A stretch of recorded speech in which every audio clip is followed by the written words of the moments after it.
Todo mundo nasce com dom. Então é o que eu digo, uma educação não cria um dom, ou potencializa ou aniquila. Por exemplo, você lembra de alguma coisa que você, em criança, você sentia que fazia melhor do que os outros? Então é interessante, porque se você observa uma criança muito cedo, os dons estão lá. É que depois fica assim, para com essa palhaçada. Vamos supor que você tivesse uma mãe e fala, cala a boca, cara. Mas vamos supor que você tivesse pais e falasse assim, você não vai ser nada na vida, fica quieto, se comporta. Então é o que eu digo, uma educação não cria um dom, ou potencializa ou aniquila. Até porque, assim, um bom professor é exatamente esse que saca que você era o mais engraçado e sabe a hora de deixar você aparecer. Então não é para liquidar. É pelo contrário, para jogar para cima. E durante muito tempo a gente teve aquela coisa, estou falando muito tempo porque eu sou de uma geração, eu fiz 56 anos, eu sou de uma geração que era assim, você vai fazer o quê? Você vai ser funcionário do Banco do Brasil, se você não quiser fazer faculdade, você vai fazer medicina, direito ou engenharia. Entendeu? Porque fora disso diziam assim, vai se dar mal. Estava surgindo na época, na PUC, ciências da computação, mas aquilo era um troço estranho, né? Então, assim, isso era uma regra. Hoje não, hoje a gente sabe que essa regra é burra. Porque, assim, qual é o sentido e o propósito da vida? De qualquer um de nós.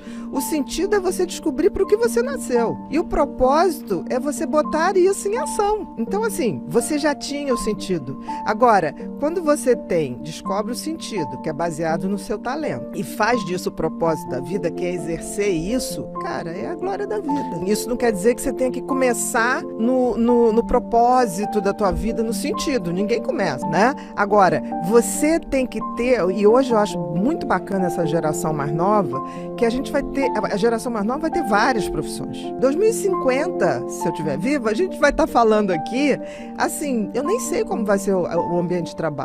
De repente a gente vai estar no metaverso fazendo podcast, entendeu? A gente vai estar lá nos bonequinhos no meio do mundo fazendo isso. Então, assim, tudo vai mudar muito. Mas o que eu acho que é fundamental essa geração nova, e vocês fazem parte disso, é que se tornou possível quebrar as regras, abrir uma outra porta. Mas a rebeldia vinda de trabalho, de esforço. É dessa rebeldia, não é aquela rebeldia que o cara, tipo assim, colou num esquema ali político, colou numa coisa, puxou o saco ali para dar certo, né? Para fazer o que quer. Acho que a grande revolução é você ser de verdade. Isso que estava faltando. As pessoas não eram de verdade. As pessoas fingiam.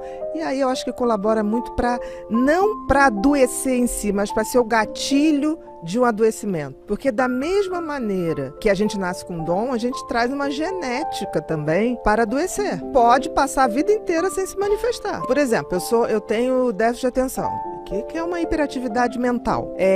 Se eu for adoecer, eu sei que eu vou adoecer ou de excesso de ansiedade, tipo ansiedade generalizada, síndrome do pânico, ou de exaustão mental, porque eu sou uma pessoa que eu estou sempre pensando em alguma coisa. Eu para não esquecer o que eu pensei, eu tenho que estar anotando. Eu nunca tive depressão, mas eu já tive exaustão.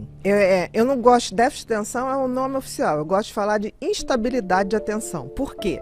Quando eu falo que você tem transtorno do déficit de atenção com hiperatividade, eu estou dizendo em maneira muito simples que você tem um cérebro que pensa mais, numa quantidade maior de pensamento, numa velocidade maior de pensamento. Porque tudo no cérebro é pensamento. Então é como se eu dissesse, olha, você tem um cérebro, que é 6% da população, que vai a 300 km por hora, quando a média dos outros 94 vai a 200. Aí você fica assim, não, mas eu não pego nada, ou então eu não tenho memória. Não! Você não consegue se atentar àquilo. Vamos supor, você está assistindo a aula. Milhões de outros pensamentos estão tomando a tua cabeça. Sim. Quando você vai ver, eu me lembro, eu pequena, eu tinha vergonha de levantar o dedo e perguntar.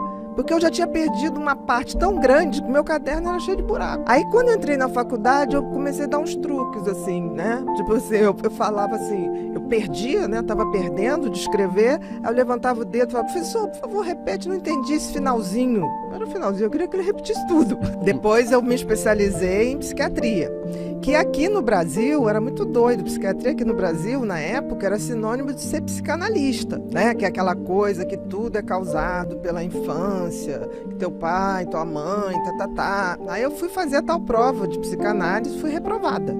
Porque cheguei lá, a sociedade, perguntaram qual é a sua tendência sexual. Falei, olha, não sei, ainda assim, não estou sabendo direito não, mas o que isso tem a ver com a prova de hoje? Não, eu quero saber do seu passado, da sua mãe. Eu falei, não vou ficar falando da minha mãe, nem do meu pai, a intimidade é deles. Claro, a mulher olhou para mim e falou, olha, você não tem capacidade para ser psicanalista. Eu falei, tá bom. Aí, na hora que eu estava indo embora, falou assim, mas também tu não vai trabalhar com psiquiatria nesse país. Aí eu falei, bom, eu queria entender de funcionamento cerebral, que hoje é a tal da neurociência. De comportamento, de como é o cérebro de cada tipo de personalidade. Por que tem gente que tem tendência à compulsão? Por que tem outro que tem tendência a rituais? Era isso que me fascinava, entendeu? E aí eu fui estudar cabala, aí fui estudar enneagrama, aí via lá, existem 9 tipos de personalidade no mundo. E aí eu tentava botar aquelas personalidades com os transtornos e batia muito. Eu falei, cara, tem uma verdade que é universal. E aí, o que eu fiz? Fui estudar fora, aí fiz neurociência, que é medicina do comportamento. Eu fiz 2 cursos em Chicago. Aí, quando eu voltei, né, eu falei assim, bom, vou fazer psiquiatria do meu jeito. Aí eu comecei a pedir todos os exames, tipo assim, a minha consulta, primeira vez, dura 2 horas, 2 horas e meia, Caramba. Já teve até mais tempo. E aí, fora isso, eu peço uma bateria de exames que vai neuroimagem, mapeamento cerebral, dosagem de neurotransmissores que o teu cérebro produz, é uma bateria. Eu digo que a pessoa que se dispõe a fazer o protocolo de exame está apta a ser atendido. Porque se eu tenho essa tecnologia, eu não preciso ficar dando uma de mãe de santo. Dando uma cabeçada, né? E fica muito mais prático você chegar para uma pessoa e falar, tá vendo, esse aqui é teu cérebro, tá vendo que essa área aqui está funcionando mais, essa área está funcionando menos, isso significa isso significa aquilo. Por exemplo, um cérebro hiperativo. Nosso lobo frontal, que é aqui o que nós ganhamos do macaco, né? O macaco tem um troço curtinho, a nossa testa subiu. O lobo frontal é o grande maestro da orquestra cérebro. O que é maestro da orquestra cérebro? Tudo no cérebro é pensamento. Então é ele que dá a velocidade e a quantidade de pensamentos. Então quando você não consegue prestar atenção numa coisa, é porque teu lobo frontal não está conseguindo filtrar o excesso de pensamento e falar assim, presta atenção aqui. Não, ele fica... É como se ele viesse sem freio. É como se fosse um freio que veio com a pastilha gasta. O que faz o lobo frontal funcionar? Uma substância chamada dopamina. Então, quem tem hiperatividade mental produz menos dopamina de nascença. Então, esse freio está sem freio. Quando você se depara com alguma coisa que te dá tesão, prazer libera dopamina. Então, na hora que você pega uma coisa que você gosta, ali, querido, você tem um hiperfoco, que é o contrário. Porque todo mundo diz assim, hiperativo não presta, TDAH não presta atenção em nada. Mentira. No que ele gosta, ele é capaz de ficar 8 horas, 12 horas e não ver o tempo passar. Porque é aquilo que vai te dar dopamina.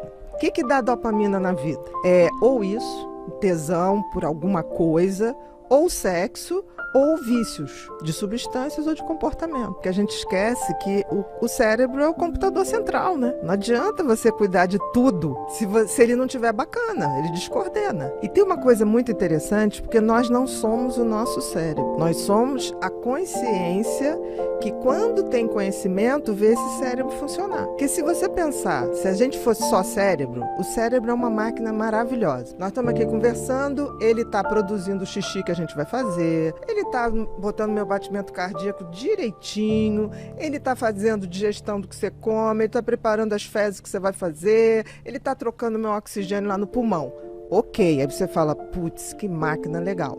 Mas ao mesmo tempo tem uma coisa, nós temos livre-arbítrio. Se a gente não usa, ele vai escolher o teu comportamento. Se você não tiver autoconhecimento para, tipo assim, eu tenho essa tendência, então tem que me cuidar aqui, senão vou bailar na curva, ele toma as atitudes por ele. O que o cérebro, essa máquina, apesar da gente estar muito evoluído, a máquina cérebro ainda é como se fosse nos homens primitivos, nos primeiros homo sapiens. O que o cérebro se destina sempre? Sobrevivência e busca de prazer. Sobrevivência porque se ele não tivesse pensado nisso, a gente não tinha virado a espécie dominante no planeta.